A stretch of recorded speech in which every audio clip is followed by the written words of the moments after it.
World egg day করেছিলাম এবছর প্রতিবারের মতোই। এই প্রোগ্রামটি আমরা আসলে বিপিআইসিসির সঙ্গে একত্রিত করি এবং ডিএলএস এর সঙ্গে যুক্ত হয় এবং ডিএলএস এর সহযোগিতায় আমরা সারা বাংলাদেশে আসলে প্রোগ্রামটি করি 5টা বিশ্ববিদ্যালয়ের সঙ্গে।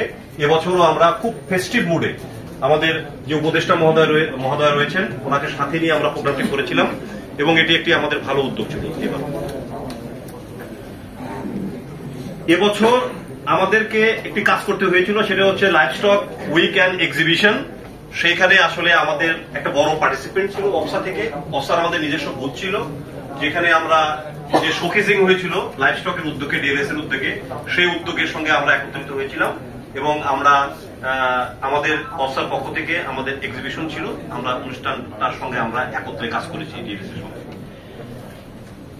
এইখানে আমার মনে আছে গত বছর আমরা যখন এজিএম করি তখন আমি যদি মনে করতে পারি এখানে ইকরাম ভাই এবং জাহিদ ভাই ওনারা ছিলেন, ওনারা কতগুলো উদ্যোগ নিতে আমাদেরকে বলেছিলেন। বিশেষ করে 3-4টি উদ্যোগ আমাদেরকে করতে হয়েছে, থ্যাংক ইউ, কারণ এজিএম থেকে এই ধরনের পয়েন্ট আসার পরেই কিন্তু আমরা সেই উদ্যোগগুলো হাতে নিয়েছিলাম। এর মধ্যে একটি হচ্ছে যে আমাদের বাংলাদেশে আপনারা জানেন যে হেভি মেটালের যে একটা কনসেপ্ট রয়েছে, সেটা যতটা না এটা ক্ষতি করে তার থেকে মিথ দাঁড়িয়ে গেছে। তো এই জন্য myth and reality of heavy metal, এটা নিয়ে আমাদের একটা কমিটি আছে। কমিটি মোটামুটি কাজগুলো বুঝিয়ে নিয়েছে। আমরা আশা করি যে কোনো সময় আমরা এরকম ছোট সেমিনারের মাধ্যমে সাংবাদিকদের, পোল্ট্রি সাংবাদিক এবং জাতীয় গণমাধ্যমের সাংবাদিককে নিয়ে আমরা এই প্রোগ্রামটি করতে পারি।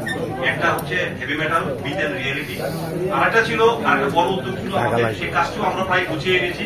সেটি হচ্ছে carbon emission due to livestock production and how we get the carbon reward.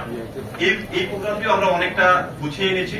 আশা করছি যে আমরা অল্প দিনের মধ্যেই এটি আবার একইভাবে সাংবাদিক এবং আপনাদের দাওয়াত করে আমরা হয়তো এটা যে লিটারেচার রিভিউ হয়েছে এবং আমি বলছি যে প্যারাগনের সঙ্গে কিছু কাজ অলরেডি আমরা পাইল থেকে কিছু কাজ হয়েছে, সেগুলো টাকাগুলো নিয়ে আমরা কাজ করেছি। আশা করছি এই কাজটা আরেকটি বড় উদ্যোগের বিষয়ে আসলে এটা মশিউর রহমান স্যার আমাদের যে প্রেসিডেন্ট, উনি এটা দীর্ঘ সময় ধরে এই কাজটি করার জন্য আমাদেরকে চাপ দিয়েছেন এবং এই কাজটি করার জন্য আমাদের যে অফসার যে প্রেসিডেন্ট উনিও আমাদেরকে অনেকবার লিখেছেন।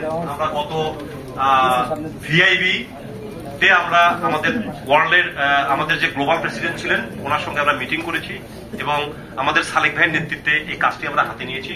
সেটা হচ্ছে development of women poultry enterprise, যে মাঝারি এবং ছোট যে মহিলারা আমাদের পোল্ট্রির সঙ্গে সংযুক্ত আছে তাদের কর্মদক্ষতা এবং এন্টারপ্রেনারশিপ কিভাবে ডেভেলপ করা যায়, সেই কাজটি আমরা সালেক ভাইয়ের নেতৃত্বে হাতে নিয়েছি। এবং আপনাদেরকে আমি আজকে অবহিত করতে চাই যে এটি একটি খুবই গুরুত্বপূর্ণ প্রোগ্রাম এবং ওয়াফসাই প্রথমবারের মতো ট্রাই পার্টি পার্টনারশিপের মাধ্যমে কাজটি সম্পন্ন করবে। এই কাজটি ওয়াফসা, প্যারাগন এবং নারিশ প্রথম পর্যায়ে আমরা এই 3 মিলে, এই 3 পার্টি মিলে কাজটি সম্পন্ন করব। আমাদের মনে হয় অনেকগুলো আমরা ডিজাইনটা করে ফেলেছি। প্রথমত 6টা ডিস্ট্রিক্টে প্রায় 200-র মতো মহিলা খামারি সংযুক্ত করে আমাদের প্রোগ্রামটি শুরু হবে। সেইখানে আমরা কিছু লজিস্টিক সাপোর্ট দেব।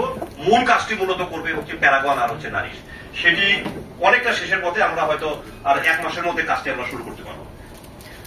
এর বাইরে আপনারা জানেন যে আমাদের দুটো বড় কাজ, আমরা দুইটা ইন্টারন্যাশনাল সেমিনার করেছি। একটা হচ্ছে international seminar on cost effective and sustainable poultry production, এটা 28শে সেপ্টেম্বর রেডিসনে হয়েছিল। যথেষ্ট উৎসাহ উদ্দীপনা এবং অনেকগুলো দেশি বিদেশি